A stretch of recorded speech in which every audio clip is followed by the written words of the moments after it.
Startup start చేశారు కానీ legal work కోసం ల్యాక్స్ స్టార్ట్ చెప్పారా? సో చాలా ఇండియన్ స్టార్టప్స్కి ఇదే ప్రాబ్లం. సో సిఏ లాయర్ దగ్గరికి వెళ్ళిన ప్రతిసారి ఫీజ్ స్ట్రక్చర్ అస్సలు అర్థం కాదు, క్లారిటీ జీరో, ఫియర్ ఎక్కువ ఉంటుంది. సో అందుకే బిజినెస్ బిల్డ్ చేయాలనుకుంటే సో లీగల్ ప్రాసెస్ భయంగా మారింది. సో ఈ స్టేజ్లో చాలా ఫౌండర్స్ డిలే చేస్తారు. సో ప్రాబ్లం ఎందుకు వస్తుందంటే మనం బిగ్ ఫార్మ్స్ సొల్యూషన్ని స్మాల్ స్టార్టప్ ప్రాబ్లమ్స్కి యూజ్ చేస్తున్నాం. సో స్టార్టప్కి అంత హెవీ సెటప్ అవసరం లేదు. సో దీని clear and practical solution, affordable legal help కోసం 3 స్మార్ట్ ఆప్షన్స్ ఉన్నాయి. So number 1, startup focus legal platform. So దీంట్లో ప్రైసింగ్ ఫిక్స్ ఉంటుంది, సో క్లారిటీ ఉంటుంది. So number 2, local CA plus startup lawyer combo తీసుకుంటే మనకి కాస్ట్ తగ్గుతుంది. So number 3, retainer model. So monthly small fee ఉంటుంది, legal tension లేదు.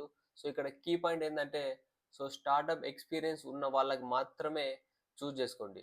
So మీరు legal confusion వల్ల డిసిజన్ పోస్ట్ పోన్ చేస్తున్నారా? సో కామెంట్ లీగల్ అని చేయండి, మీ స్టేజ్కి కరెక్ట్ అఫోర్డబుల్ ఆప్షన్ చెప్తాను. ఈ రీల్ని సేవ్ చేసుకోండి.